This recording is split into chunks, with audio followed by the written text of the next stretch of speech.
I'm a wildlife photographer. The new species I documented shouldn't even exist. Now, I'd heard about this mammal that lived deep in Siberia. Legend said it's a nocturnal creature that fed on the blood of women and children. In medieval times, this beast would cull through villages, sucking the life out of every household. Imagine that, going to bed one night, then waking up to discover that your entire village was gone. I'd heard stories from my grandmother while growing up. Her parents had immigrated from Russia in the 1920s and set up a new life in the United States. And as a child, I used to watch her warm pelmeni on the stove and smell the heavy aroma as she cooked. "This is my special recipe," she'd say. "Eat it up, or Volkolak will get you." The Volkolak? That's what she called it. The creature was a popular myth amongst Slavic people. She used these stories as a means to persuade me, to get me to brush my teeth, to make sure I did well in school, and to compel me to do my chores. Clean your room, or the Volkolak will get you. But what was the Volkolak? According to my grandmother, it was neither wolf nor bear, but something much worse. The older I got, the more disturbing her tales became. "Now I'm going to tell you a story," she informed me one night. "Everyone in our family knows it. It's part of our Russian heritage." "What is it?" I asked, pulling my blankets over my knees. "It's a great evil," she said, yanking her sleeve back to reveal a marking on her arm. A cross. It has existed for thousands of years. We were told as children never to stay out past dark, and if we did, the Volkolak would get us. I sat with my back against the pillows, my eyes wide as snow globes. Those who didn't have God's protection were vulnerable to its attacks. Mothers would protect their homes by sprinkling salt around the doors at night. Anyone who stepped outside that protected boundary would be hunted. My grandmother took a deep breath, paralyzed by fear. And eventually, the protection tactics didn't work. The Volkolak got smart, figured out ways to sneak past the salt rings. And that's why your great-grandmother came here, to escape. She was lucky. And it seemed like the perfect old wives' tale to keep children obedient, even though these stories terrified me, and I kept them close to my heart. I took them with me into high school and university, and eventually into my career as a wildlife photographer. And I should mention here that growing up, I'd always loved taking pictures of animals. There was something about capturing them in a raw state that fascinated me.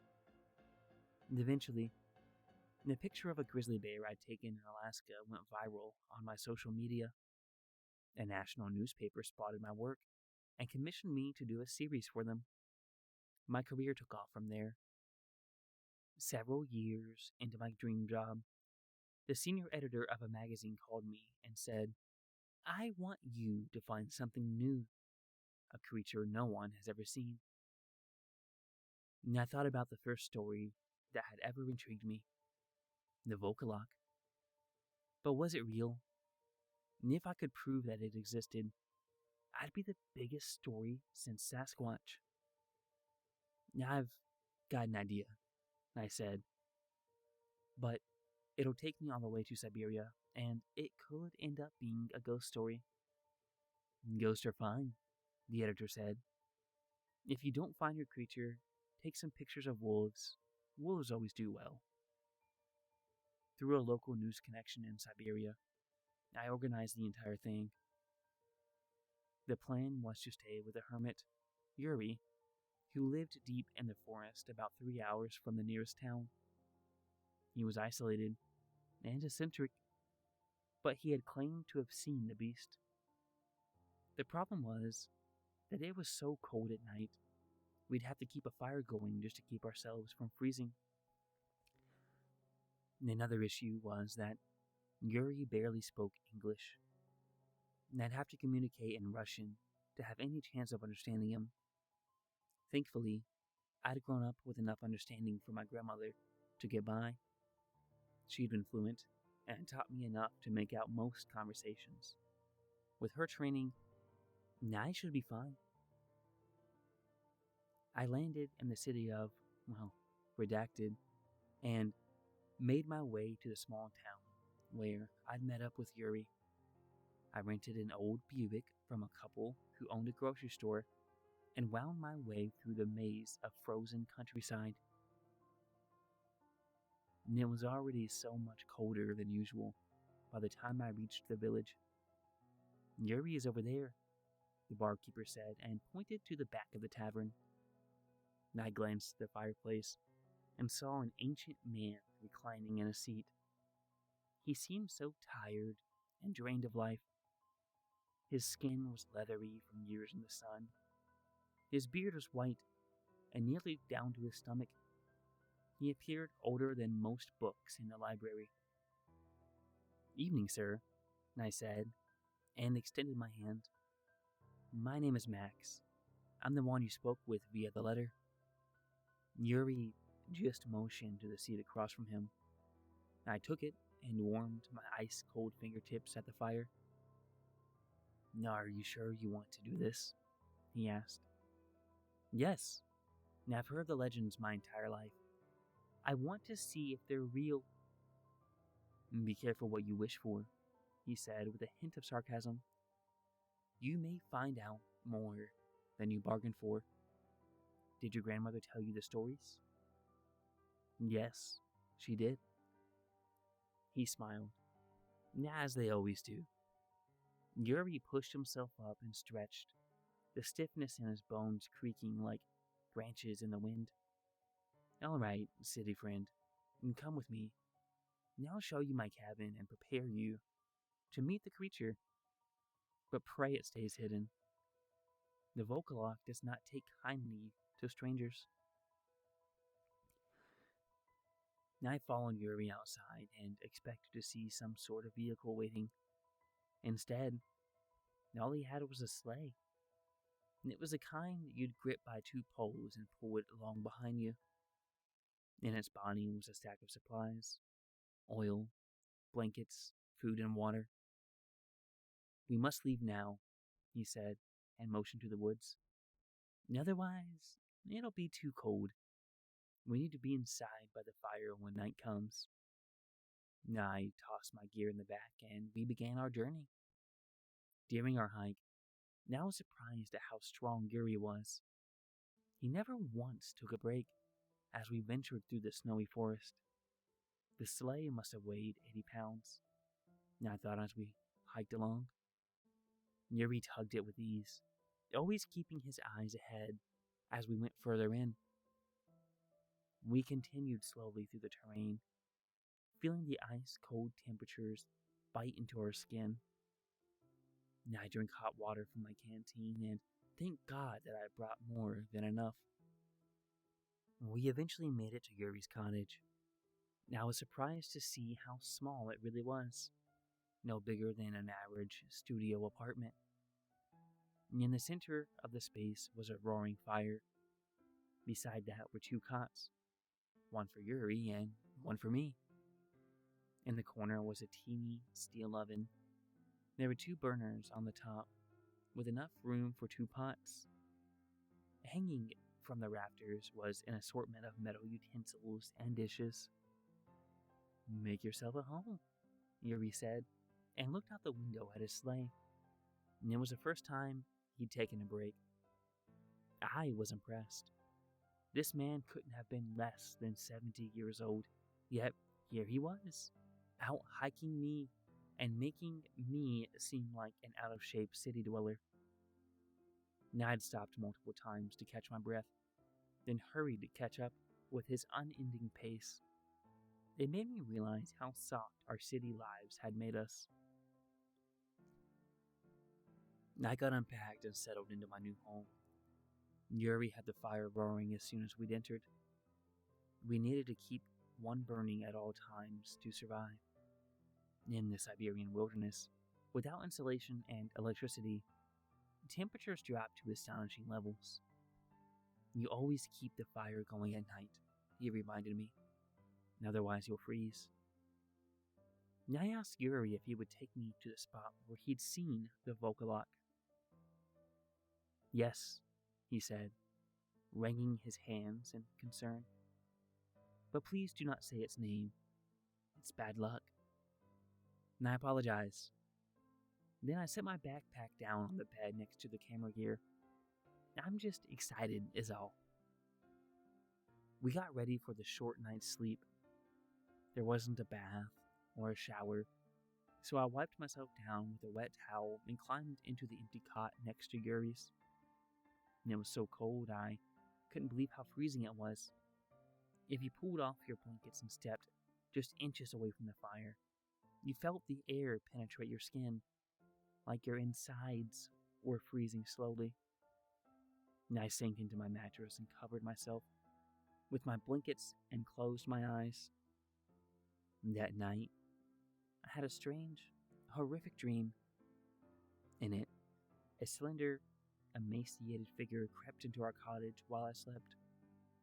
The intruder crawled towards my bed, then pushed my head aside and exposed my neck. My arms twitched as it started to feed. Razor-sharp fangs dug into my arteries and drained my blood. When I awoke the next morning, my head throbbed, and I was exhausted and starving, like I hadn't eaten in days. And it was still dark out, and Yuri was casting a log into the fire, preparing tea on the stove. You slept in late. If we're going to reach the cave, we must leave soon. Now be ready. And I sat up and gasped as my head pounded. Now I must be dehydrated. I grabbed the canteen beside my head and took another swig. And the sun was out as Yuri and I made our way from the cottage. We were going on an hour's hike deep into the woods. And it was the last place he'd claimed to have seen the creature. And it sleeps during the day, so if you can find its resting place, you can easily document it. He led me through a long trek, across a frozen river, surrounded by berries and other beautiful Arctic plants. And I was amazed at the serenity of the place. It was so silent, so untouched by man. At one point, we came across an ancient hunting shack. Its roof was worn and dilapidated. A snow owl perched on its roof and watched us mysteriously. The creature seemed to hold a world of stories unto itself. I wanted to ask Yuri if the shack was his, but he seemed so focused on his path, so I kept silent and continued following him through the snow, doing my best to keep up with his vibrant steps. We eventually found the mouth of an isolated cave. Worn, rotten boards covered most of its opening. It looked like the remnants of a mine that had been forgotten long ago. It's in there, Yuri pointed. But you must be quiet. If you disturb the sleep, the creature will devour you. I nodded and quickly removed my camera.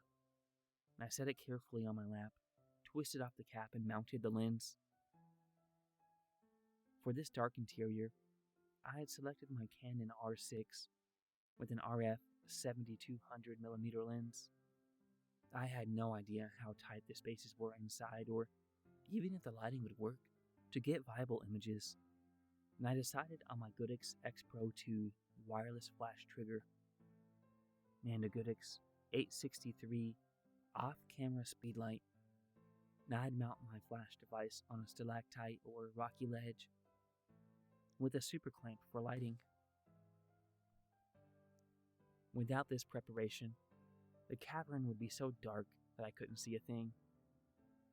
Pretty toys, Yuri said, as he watched me assemble my gear. You city folk love your toys. Now I stepped into the cave, but all I could find were the remnants of a fire, a few empty bottles of liqueur, and a chasm stretching deep into the darkness. And I tried staring down into the pit with my flashlight, but I was surprised to see that there was no end in sight. How far does it go? I wondered. There's no way I can make it down there. And I wandered back to the cave entrance and found Yuri laughing hysterically. What's so funny? You went into that cave and didn't find the monster. You told me this is where you'd seen the creature. Yuri just sat there next to his newly made fire, cackling, his face puffy and red from tears. Why are you laughing, Yuri? Because you're so desperate, he said, trying to contain himself. You travelers come from all over the world, begging to see this creature. I let the camera hang from my neck, irritated at the thought of this senile hermit scanning me. You told me in your letter that you'd seen it. In my dreams, city friend. Yuri held his sides, laughing. You think that if there was some monster out here, I would have seen it? I've lived out in these woods for 40 years. As soon as he said those words, a disturbing, exaggerated breath emerged from the cave. It sounded like the long exhale of a terminally ill patient breathing their last, and it seemed to go on forever. Yuri and I stared into the opening, expressions of fear etched onto our faces. The drawn-out breath continued for several seconds, then went silent. Yuri? I whispered. What was that? He stood there for a long time, listening. We must go, he said, and grabbed my arm, pulling me back towards the trail. Just let me assemble my gear, I knelt and started to pack. You don't have time, but my camera is... Finish packing on the hike. Do you want to live? We leave now.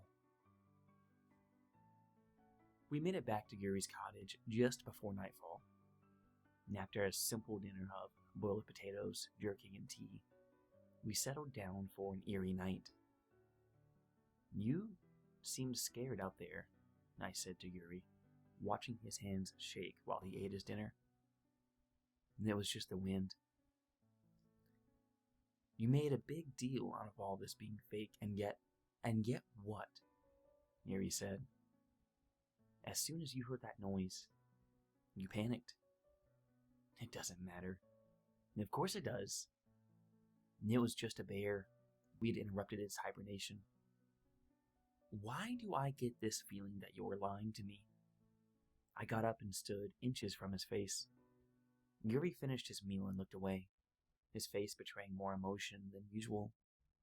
I could tell he wanted to say something, but it was bothering him. What could it be? I'm sorry, city friend. He got up and set his plate in the wooden sink. It is true that I have lived out here for many years. I have seen all sorts of strange things, but this, he shook his head, is beyond anything I can comprehend. And for the first time in my life, I want to leave. So why don't you? Because, he looked down, tucked his chin against his chest, and took a deep breath. It wants me to stay. What does? The heavy crack of footfalls in the snow alerted us to the window. Next, the shuffling creak of tree branches being brushed by something lumbering through the woods. Yuri slowly made his way to the window. We must be quiet, he whispered, and cracked open the boards to look out. After panning his gaze, he closed the window. What is it? I asked. Is it the Volkolak? No, he said, shaking his head. It's just a deer. He sat back down on his bed, and after a few seconds of uncomfortable silence, I whispered, Yuri, I really want to see it. You will, he said. then raised his hand as a man does when trying to calm an opponent. And I know the place where it will be in the morning, and I will take you. That night, I waited until the fire was roaring, then slipped into bed. I could hear Yuri talking to himself like he was arguing with someone. I wondered what he could be yapping about. I got up, pried open my backpack, and brought out a tub of salt I had brought from home. Now, I wasn't superstitious, but I'd always remembered those stories my grandmother had told me. I'd recounted those mothers and the isolated villages who protected their loved ones with rings of salt. Just to be safe, I thought. Now put some around my bed while I sleep. Now waited until Yuri nodded off, then sprinkled a protective circle around my bed. I made sure it was wide enough, but discreet enough to be inconspicuous. And after all, I didn't want to disturb Yuri and give him another reason to tease me. Once I was sure my circle was complete, I sank back down into my bed and fell asleep. The dreams that I had that night were as disturbing as before. During my sleep, the same emaciated creature crept into our cabin and found Yuri and me resting deeply in our cots. The monster crawled towards me and licked its lips while gazing over my ivory neck. But this time, when it reached down to remove my blankets, it pulled back with a frightened groan. There, at its feet, was the ring of salt I had placed around my bed. And at first, the creature recoiled at its sight, but then, to my horror, it grabbed a stick from the fire and brushed it against the circle, creating a slight opening in the protective ring. In fluid, quick motions, it continued brushing the salt aside until it made an opening wide enough for it to slip through untouched. And the creature grabbed my head and tipped it to the side and started to feed. And I could hear the loud, desperate sucking as it drank. The next morning, Yuri was up, shuffling about and warming tea on the stove. Once again, my head throbbed as a queasy feeling came over me. I feel sick, I thought, cradling my head and thinking back to the dream. And that strange, nocturnal creature had returned for me, and the way it had siphoned my blood. My fingers traced a nervous line across my neck, and I noticed a sore spot just beneath my jaw. "Yuri," I said, sitting up, "do you have a mirror?" "No," he said, with his back turned to me. "Mirrors are not allowed here." I threw off the covers and looked at the floor.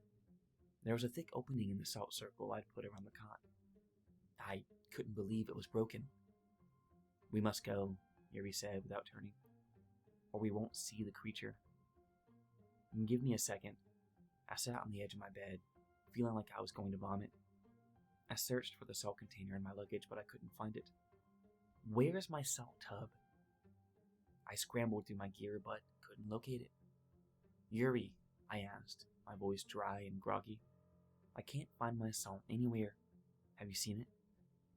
"What salt?" he said, offering me a cup of steaming tea.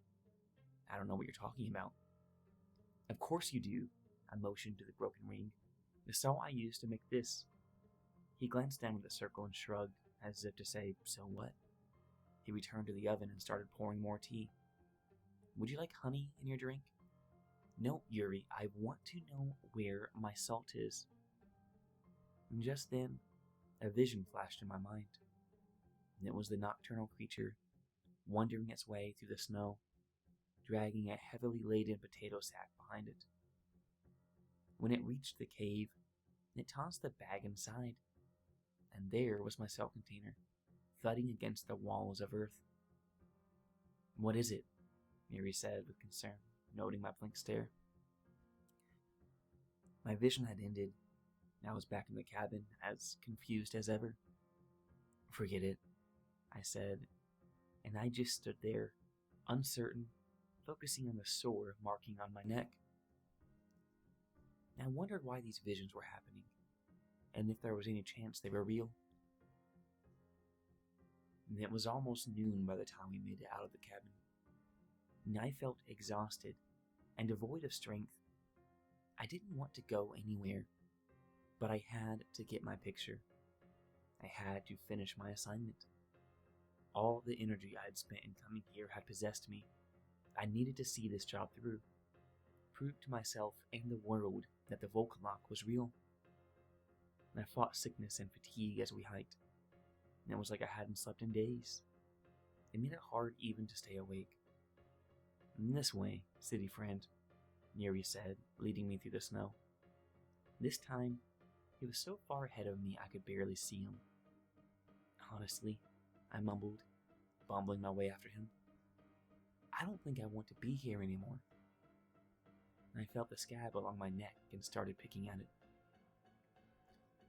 "Yuri," I asked, trying to recover my breath, "do you have bed bugs out here?"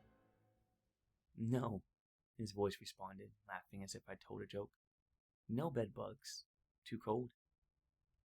"Then what is this?" I shouted, touching my neck. "Something bit me last night, and I keep having these strange dreams." "And so do I," Yuri called back. He was up ahead of me now, so far that I couldn't see him. Dreams of a beautiful woman joining me in the bed.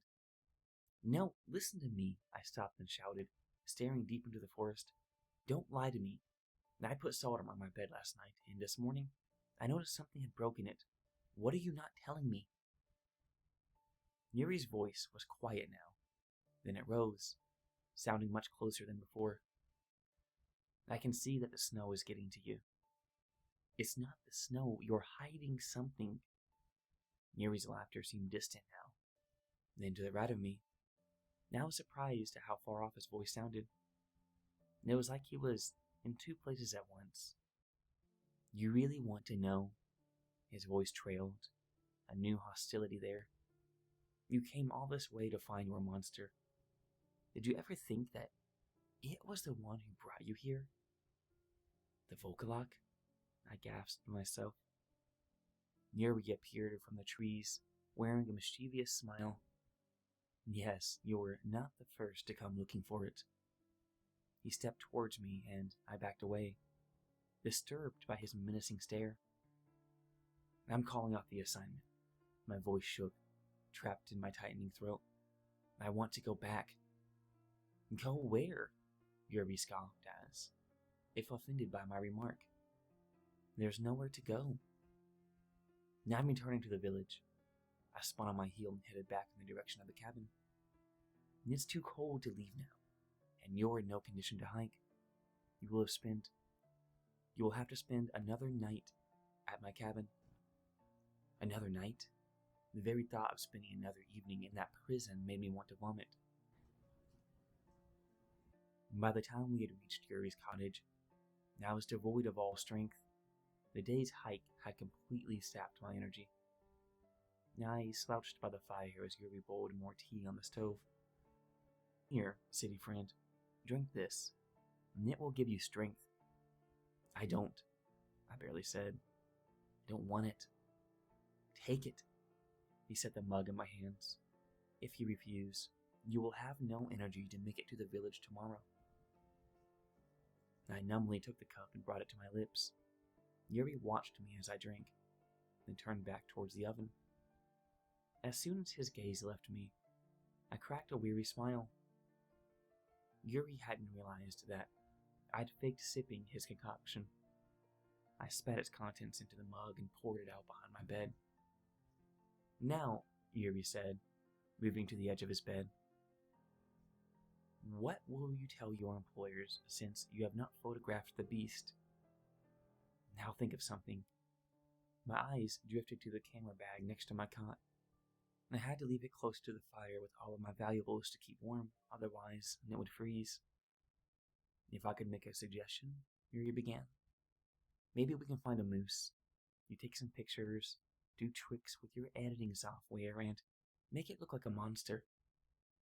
"That's a great idea," I said, trying to stay awake. "You seem tired. Why don't you get some sleep?" "All right, Yuri." I leaned back in my bed, pulled the blankets over my body. "I'll see you in the morning." "They say you can't get out." of a cat and mouse situation until you realize who the cat is. If you're the mouse, you have to think of ways to outsmart the predator. Well, that's exactly what I did. In addition to pretending that I had drunk Yuri's concoction, I'd snuck my camera and speedlight out while he was gathering wood. I'd concealed both under my blankets before we came back, flew outside, and also pretended to be more tired than I was. And I'd figured Yuri was hiding something from me the moment we'd met. My grandmother had always told me, "Trust no one, Max. Use your brains to outsmart those who would hurt you." Grandmother had a knack for identifying dishonest people. And so did I. By the time I'd pretended to fall asleep, Yuri was out cold, snoring like a man who had downed one too many drinks. The fire crackled as the frozen wilderness grew quiet around me. The night seemed to go on forever. I cracked open my eyes and wondered how long I could pretend to be asleep before actual exhaustion overtook me. Then, at some point, perhaps an hour later, I heard a loud creak from the other end of the cabin. Yuri was awake, speaking softly at the door. He seemed preoccupied with something, nervously wringing his hands as he cracked it open. I couldn't see from my angle, but I could tell that a tall and lumbering figure was outside, and it was breathing heavily. Yuri never looked up as he spoke to it. "You must hurry," he whispered, his voice shaking. "The photographer suspects you. It's not safe." There was a long, slow exhale, and before I knew it, Yuri had already been pushed aside as a strange shape stepped in. It was a creature. Its long, exaggerated breaths froze my blood as it slowly crept towards me. The animal's face was hideous, its limbs long and emaciated.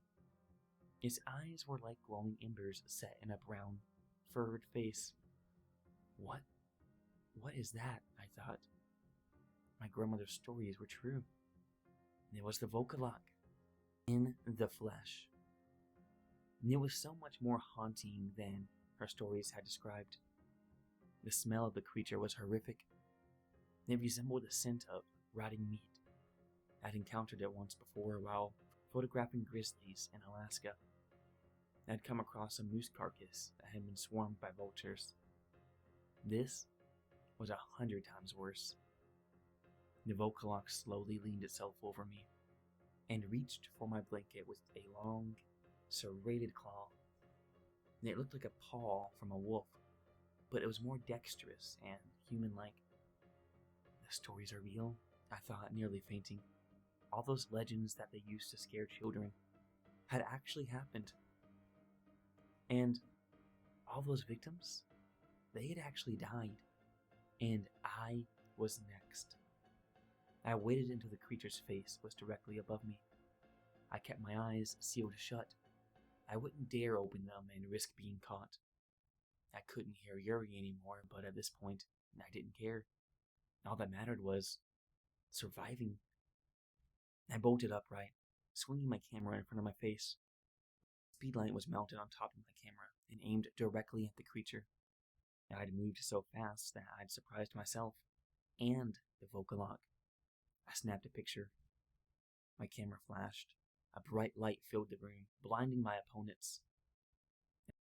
It let out a sharp roar as the creature stumbled back and nearly fell over the flames. "Come on," I snapped another picture. Flash again. The Volkolak screeched and rubbed its eyes, trying to get the stars out of its vision.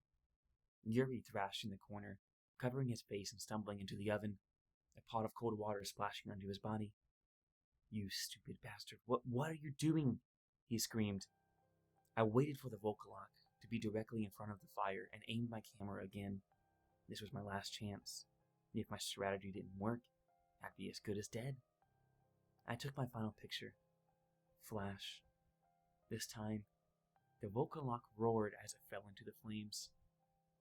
I leapt back behind my cot as the beast thrashed in agony, making ungodly screams. Yuri leapt forward, scrambling, trying to save his monster from the flame. "Here, my master, I will save you. In the monster's frantic movements, one of his monstrous talons swept across Yuri's stomach. Yuri screamed and fell to his knees, trying to hold in his intestines as they spilled out. I shielded myself as the Volkolock stood, charred fur covering its entire body, and it looked at me, then bolted outside, nearly caving the entire cottage as it fled. It roared as heavy footfalls landed in the snow. Distant trees splintered. An ancient cry went up into the darkness, and it nearly emptied my bladder. I listened to its cries grow faint, and then fall silent. And I can't tell you how long I hid in Yuri's cabin, waiting to make sure that thing wouldn't come back. A few hours later, I did hear the Volkolock's enraged, labored breaths as it circled the cottage. Its loud, heavy footfalls crushing the snow. The entire time, I huddled in the corner with one of Yuri's knives, shaking as I sat next to the fire. I couldn't figure out why the beast wasn't coming in. At one point, the Volkolock's face appeared in the door, its glowing eyes focused on me through the narrow opening, and it whispered something, then thrashed about and went away. I glanced at Yuri's corpse and realized the cottage isn't his anymore. He's dead. The Volkolock has to be invited in. Grandmother had never told me that part. It added a new depth to her stories. It meant that all those people who had perished, they'd been sacrificed by someone, probably a family member or a friend of their own village. It made the horror of her tales even worse. And at some point, due to exhaustion, I fell asleep. In the morning, I packed my things and prepared for the 3-hour journey back to town. The truth that Yuri had been offering me to this beast as a nightly meal was reinforced after I poked around his cottage and found a small hatched door beneath his table.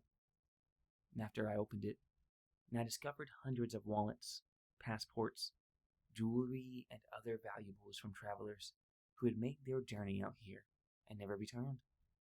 Each a victim who had been desperate to put a face to the legend and paid the price. And I took what evidence I could carry and began the long hike back to the village. And I was so exhausted, but I had to make it home. I had to tell everyone about the monster I'd seen. And I've been in the village for almost 3 hours now. I've alerted the authorities, but the nearest police station is 6 hours away. I'm going to compile all the evidence now, so that when they get here I can explain everything. When I get home, I'm going to prove to everyone that my grandmother's stories were real, and that the Volkolock is more than a legend.